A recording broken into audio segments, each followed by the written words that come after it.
पवित्र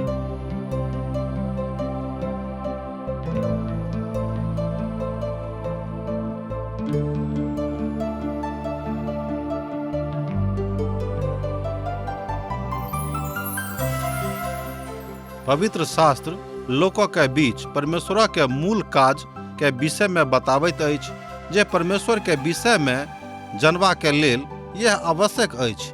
TWR India द्वारा प्रस्तुत अशक इजोतो के यह उद्देश्य थिको हैं अहाँ सब के परमेश्वर के मार्गों में आगा जाय में मदद सेहो करे, जीवनों के मार्गदर्शक करे। कृपया देखू आ सुनू, जाय सो परमेश्वर अहाँ के जीवनों के मार्गदर्शक ठहरे। आशा के इजोत मैथिली कार्यक्रम में हम एक बेर और अहाँ के अभिनंदन प्रभु यीशु मसीह के मीठ आ पवित्र नाम से कह रहल छी। आजुक दिन बाइबिल अध्ययन कार्यक्रम में हमरा लोकन एकटा नव पोथी के अध्ययन आरंभ कर रहल छी, जे पोथी पवित्र पोथी बाइबिल के बड़ महत्वपूर्ण पोथी में से एक पोथी थिक। एहि पोथी के नाम थिक गलतियों के नाम प्रेरित पौलुसा के पत्री, अर्थात गलतियों के पोथी हाँ बाज सकलू हैं। एहि पोथी के अध्ययन का आरंभ करे से पूर्व हमरा सब देखब कि एहि पोथी के रचनिहार के छलाह, आर पिता परमेश्वर एहि पोथी में हमरा सभक लेल की लऽ कऽ आयल छथि। तहन गलतियों के पोथी में जे मुख्य रूपे की बतायल गेल अछि ओ थिक कि मसीह के प्रति अगाध विश्वास। ध्यान दियौ, एहि पोथी में मुख्य रूपे यह बतायल गेल अछि कि मसीह के प्रति अगाध विश्वास और प्रत्येक परिस्थिति में प्रभु के संगे रहबाक बातक सेहो एहिमे बतायल गेल अछि। एहि पोथी के पहिल अध्याय के पहिल पदक जँ अहाँ पढ़बै तऽ पाएब, एहि पोथी के रचना साधु पौल कयने रहथि लगभग AD 57 में। अपन तेसर सेवा यात्रा के काल में जाय काल में ओ इफिसुस में छलाह।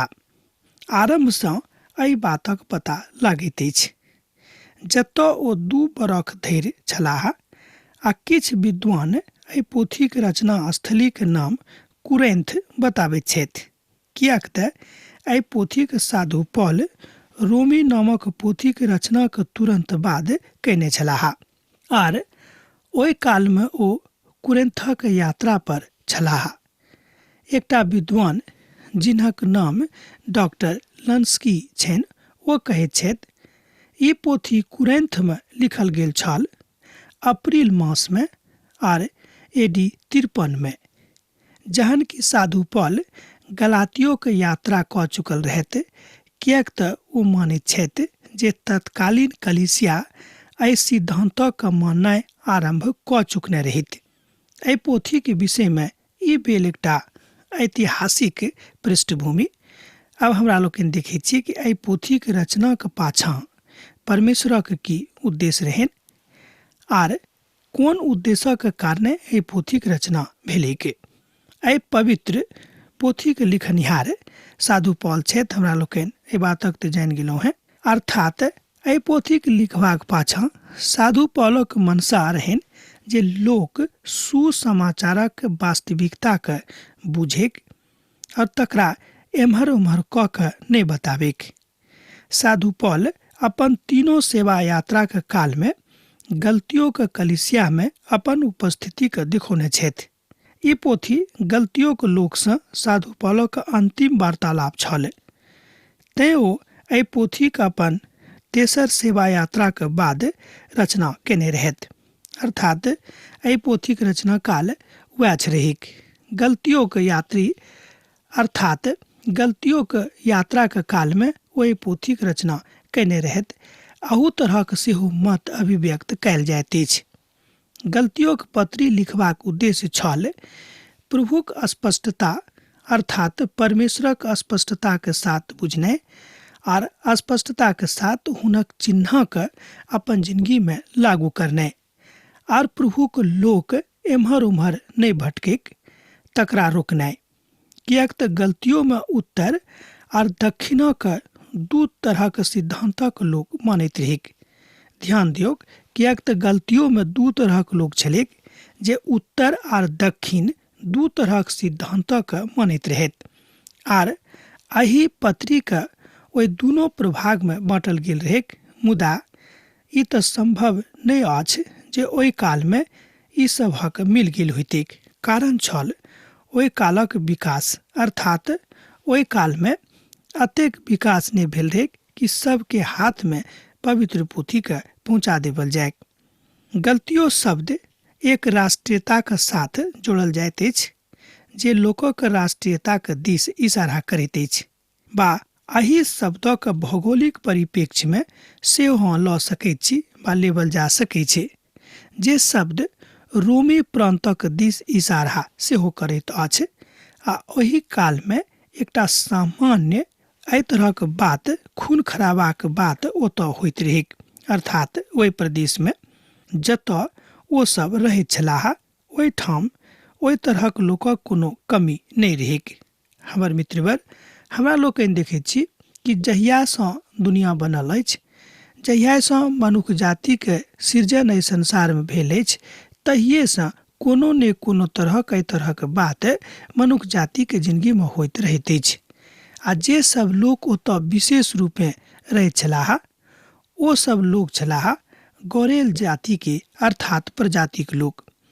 आ एहि प्रजाति के जे बात रहन ओ प्रजाति ओहि कालक दिशा जो अहाँ देखबे तऽ अहाँ पाएब जे ओ सब गौल प्रजातिक लोग छलाह। आ ई प्रजातिक लोग सब बाद में फ्रांस में जाकर बस गेल रहेक, जे बात लगभग ईस्वी पूर्व 4वीं शताब्दी में होइत अछि, अर्थात ईसा पूर्व 4वीं शताब्दी में। ओ सब ओहि ठाम से सामान्य रूपे चलि गेल छलाह, अर्थात बहुत केओ ओहि ठाम से घुसपैठ कऽ कऽ ओहि ठाम से रोमक दिस परा गेल छलाह। आ बाद में ओ सब वह सीमाना पार कऽ कऽ आर ओतऽ से चलि गेल रहैत। ई घटना लगभग 280 पूर्व अर्थात ईस्वी पूर्वक रहेक। बहुत लोग एहि घटना के 280 ईस्वी पूर्व में मानैत छथि। तकरा बाद हमरा लोकनि देखैत छी ओतऽक भौगोलिक स्थिति एकटा साहसिक मनुखक जन्म दैत अछि कि हमरा सब गोटे के साहसी मनुखक रूप में संसार में रहबाक अछि। 189 ईस्वी पूर्व में गौल प्रजाति के लोग रोमी साम्राज्य के लेल एकटा प्रभावकारी प्रजाति बनि गेलाह। आ यह एकटा प्रांतक रूप में बस गेल रहेक बा बस जाइत अछि, आर ओ सब बहुत काल धरि अपन भाषा, अपन संस्कृति और अपन सीमाना के मानैत और तकरा अस्तित्व के बचा के रखने रहैत। आ एही प्रथम कलीसिया के साधु पौल, आ यह अहाँ बाजि सकैत छी कि यह सब प्रथम कलीसिया भेलिक जकरा साधु पौल ओतऽ स्थापित केने रहैत। एहिठाम हमरा लोकनि देखैत छी कि परमेश्वरक सप्रसंग प्रेम साधु पौल हुनका सभक बतौने रहैत, जाहि कारणे ओ सब यीशु के विश्वास में आबि गेल छलाह। आ साधु पौल तें ओहि कलीसिया के एहि नाम से जानैत रहैत। ई सब तो छल किछ ओहि कालक के बात, अर्थात आदान प्रदान करऽ वाला किछ ज्ञानक के बात। तहन हमरा सब देखैत छी कि प्रेरितक पोथी के जँ अहाँ पढ़बै तऽ अहाँ पाएब जे गलतियों के लोक साधु पौलक एक रोज एम्हर ओम्हर, अर्थात एम्हर ओम्हर करे वाला मनुख बुझैत रहैत। आ दोसर दिन हुनका ऊपर पत्थरबाह सेहो केने रहैत, सेहो हमरा लोकनि जानैत छी। हमरा सभक की होइत, हमरा सब कोना कऽ हुनका बुझि सकलहुँ हैं जे ओहि कालक लोग हुनका संगे एहि तरहक व्यवहार केने रहैत।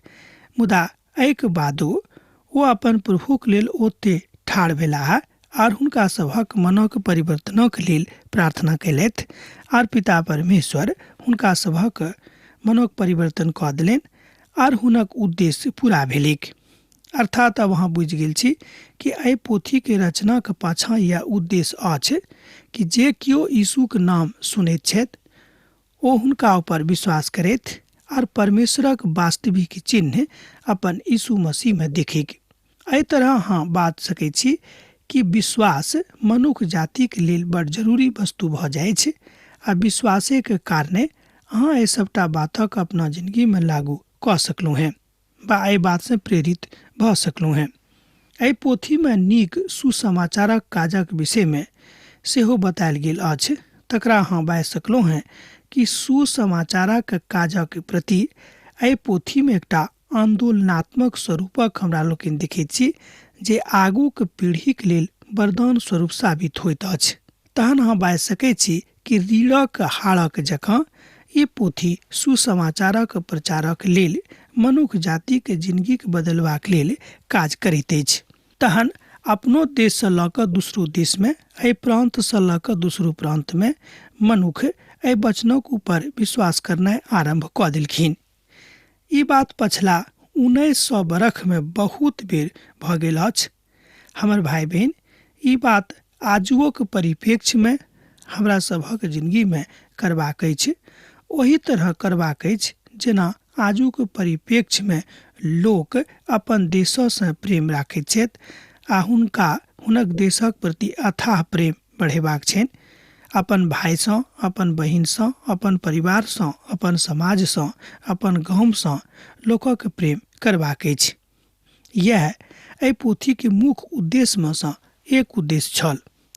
चारिम बात जे एहि पोथी के थिक, अब हमरा लोकनि चारिम बातक दिस आबि गेलहुँ हैं जे एहि पोथी के चारिम उद्देश्य की अछि। एहि पोथी के थिक ओ थिक मसीह विश्वास बा गंभीर विशालता के प्रकट करनाइ। एक बेर आर ध्यान दियौ कि मसीह के ऊपर विश्वास आर हुनका ऊपर अपन गंभीर विशालता के प्रकट करनाइ। कियाक तऽ एहि पोथी के विशालता एहि बातक बताबैत अछि जे मसीह के छोड़ि कऽ आर दोसर केओ मनुष्य जाति के शांति प्रदान नहीं कऽ सकै छै। ई काज आर मनुष्य बुते कहियो कतौ संभव नहीं हेतैक। ई पत्री कहैत अछि जे मसीह के पवित्रता लोकक हुनक पाप सँ बचाबैत अछि। मसीह की कृपा आर विश्वास ई तीनों प्रभु के महिमा के अभिव्यक्तिकरण करैत अछि। गलतियों के पोथी विश्वास आर पवित्रता के भाव सँ अपन कथा के एहि पोथी में बड़ विस्तारक साथ बताबैत अछि जे पवित्र पोथी बाइबिलक बड़ नीक भाव एहिठाम बाध्य भऽ कऽ आबैत अछि। आ यह मसीह विश्वासक बड़ गंभीर भावात्मक पहलू थिक आ सत्यार्थ सेहो एहि बातक ई करैत अछि। तथ्य भेल कि अहाँ कतऽ छी, कोम्हर अहाँ ठाढ़ छी, कोन दिस दऽ कऽ अहाँ जा रहलहुँ हैं, अहाँके बाट केहन अछि, अहाँ कोन तरहक बाट अपन जिंदगी में जीबाक लेल चुनलहुँ हैं। अर्थात जीवित परमेश्वरक संगे अहाँ छी बा अहाँ अनेरे एम्हर ओम्हर जा रहलहुँ हैं। अर्थात अनुग्रह का बाट दऽ कऽ अहाँ जा रहल छी कि नहीं से अहाँके विशेष कऽ कऽ एहिमे बुझबाक अछि।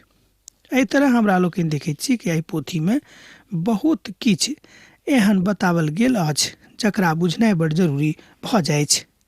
पौलुसक एहि पोथी के मुख्य रूपे हमरा लोकनि 4 भाग में विभाजन कऽ सकलहुँ हैं। पहिल भाग में परिचयात्मक स्वरूप, तकरा अहाँ 1 पद सँ लऽ कऽ 10 पद धरि देख सकैत छी। तकरा बाद में एहि भागक दोसर रूपक एहि तरह अहाँ देख सकैत छी। एहि विषय पर भावनात्मक वाद विवाद सेहो एहिमे अछि। दोसर मुख्य बात अछि कि व्यक्तिगत अधिकारक प्रभाव एहि रीति सँ बताबैत अछि। एक अध्याय के 11 पद से लऽ कऽ और दोसर अध्याय के 14 पद में ये बातक अहाँ देख सकैत छी। तकरा बाद तेसर जे मुख्य बात ए पोथी के थिक ओ थिक दर्शनात्मक भावक प्रति मनुष्य जाति के प्रभुत्व, अर्थात विश्वासक साथ हुनक उपयोगिता उचित अछि कि नहीं। अध्याय 2 तकर 15 में आ तकरा बाद अध्याय 4 आ तकर 31 पद में अहाँ ये बातक देख सकलहुँ हैं। चारिम बात व्यवहारिक विश्वासक और पवित्र आत्मा के सहायता एहि अध्याय के मुख्य विषय में सँ अछि। एहि पोथी के मुख्य विषय में सँ सेहो अछि। एहि बातक अहाँ 5म अध्याय के 1 पद सँ लऽ कऽ देख सकैत छी आ तकरा बाद 6म अध्याय के 10 पद में सेहो एहि बातक अहाँ देख सकैत छी। एकर 2टा भाग और अछि। एक भाग में विश्वासक द्वारा बचाव आ दोसर अनुग्रह के द्वारा उद्धार। ध्यान दियौ, विश्वासक द्वारा बचाव और अनुग्रह के द्वारा उद्धार। तकरा बाद अहाँ दोसर पक्ष सेहो एहि पोथीके देख सकलहुँ हेँ, ओ थिक पौलुसक आत्माक कथाक विचारात्मक भाव। एहि बातक अहाँ अध्याय 6 तकर 11 पदसँ लऽ कऽ 18 पद धरि देख सकैत छी। तकरा बाद पौलुसक अपन हस्तलिखित बातक विचारात्मक भाव, तकरा अहाँ अध्याय 6 में 11 पदसँ लऽ कऽ आगाँ देख सकैत छी। तेसर बात पौलुसक अपन गवाही अर्थात नव भावक विषय में प्रावधान जे मनुष्य जाति के लेल बतौने रहते कि मसीह विश्वास में कोना के आ कोन तरह अहाँ अपन उपयोगिता के साबित कऽ सकलहुँ हैं, एहि बातक ऊपर तथ्यात्मक कथा के नवरीति सँ बतायल गेल अछि। तहन अहाँ बुझि सकैत छी कि परमेश्वर कतेक नीक रीति सँ भावात्मक स्वरूप में एहि बातक मनुष्य जाति के लेल यीशु मसीह के रूप में प्रकट कऽ देने रहथि। एहि बातक कोशिश एहिठाम साधु पौल कऽ रहल छथि कि मनुष्य जाति अपन पिता के चिन्हैक कि हुनक पिता वास्तव में के छथि, अर्थात हुनक परमेश्वर वास्तव में के थिकाह। गलतियों पत्री परमेश्वरक साध्य और नियमबद्ध कानूनी व्याख्यान सेहो थिक।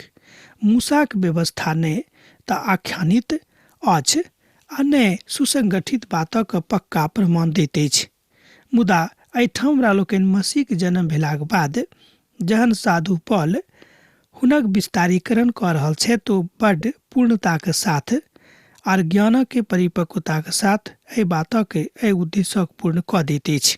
एहिके बादो ई मनुखक परमेश्वरक अंतरंगता में अर्थात अंतरंगता में आनैत अछि, जे मानवीय बातक प्रकटीकरण शीघ्रता सँ एहिठाम भऽ जाइत अछि। मनुखक लेल एहि बातक खोलल गेल अछि जाहिसँ ओ परमेश्वरक सन्मुख में स्वयं के विश्लेषित कऽ सकैत अछि। ई तऽ परमेश्वरक व्यवहारक पार कऽ दैत अछि, अर्थात कोना कहाँ परमेश्वरक लग अपन जिंदगीक नैया के पार कऽ देबेक तकरा विषय में बताबैत अछि। हमर मित्रवर, यह बात एहि पोथी में हमरा लोकनि सीखब। 3 प्रेरितक नव नियमक पोथी बतावल गेल अछि, ओ थिक तकरा अहाँ हबक्कुकक पोथी में सेहो देख सकैत छी। तकर 2 अध्याय और तकर 4 पद में ओ सब विश्वासक द्वारा जीवित छलाह। रोमी 1 अध्याय के 17 पद में एहि बातक सेहो बतायल गेल अछि। इब्रानियों 10 अध्याय तकर 38 पद में जीवित रहबाक विषय में बताबैत अछि।